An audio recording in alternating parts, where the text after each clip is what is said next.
ఏలూరు నగరం ప్రభుత్వ సర్వజన ఆసుపత్రిలో 108 అంబులెన్స్ ను తనిఖీ చేశారు. APSRTC Vijayawada zone chairman Reddy Appalanaidu ఈ తనిఖీల కార్యక్రమంలో పాల్గొన్నారు.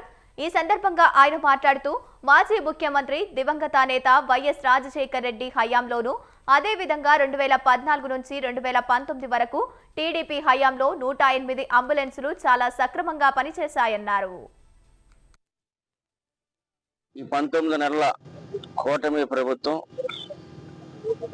అన్ని విధాలుగా కూడా విధ్వంసానికి గురైనటువంటి రాష్ట్రాన్ని, రాష్ట్ర ప్రజానీకాన్ని, పరిపాలనని గాడిలో పెడుతూ అభివృద్ధి వైపు ప్రయాణం చేస్తున్నటువంటి తరుణంలో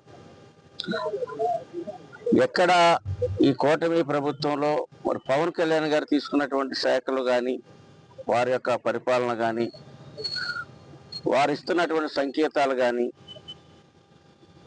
పవన్ కళ్యాణ్ ఆయన వలన ఈ ప్రభుత్వం ఇంకా బలపడేటట్లుంది, కూటమికి బీట్లు వచ్చే పరిస్థితి లేదు ఆలోచనతో వైఎస్ఆర్ పార్టీ అధినేత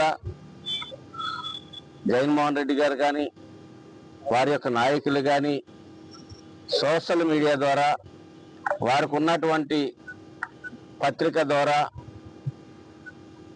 దుష్ప్రచారం చేస్తూ, అసత్యాలను ప్రచారం చేస్తూ ప్రజానీకాన్ని తప్పుదోవ పట్టించాలన్నటువంటి ఆలోచనతో ఏదైతే 108 వెహికల్స్ ఉన్నాయో సకాలంలో జారకపోవటం వల్ల మనుషుల ప్రాణాలు గాలిలో కలుస్తూ ఉన్నాయి. 108 నిర్వీర్యం చేస్తూ ఉంది. సరైనటువంటి నిర్వహణ లేదు, తద్వారా ప్రజలు ప్రాణాలు కోల్పోతా ఉన్నారు అనేటువంటి సవత తల్లి ప్రేమని కనబరుస్తూ వారి పేపర్లో అసత్యాలను ప్రచారం చేస్తున్నటువంటి పరిస్థితి మొన్న సాక్షి దినపత్రికలు ఇచ్చినటువంటి దాన్ని బట్టి చూసాం. మరి గడిచిన ఈ 19 నెలల కూటమి ప్రభుత్వం అన్ని విధాలుగా కూడా విధ్వంసానికి గురైనటువంటి రాష్ట్రాన్ని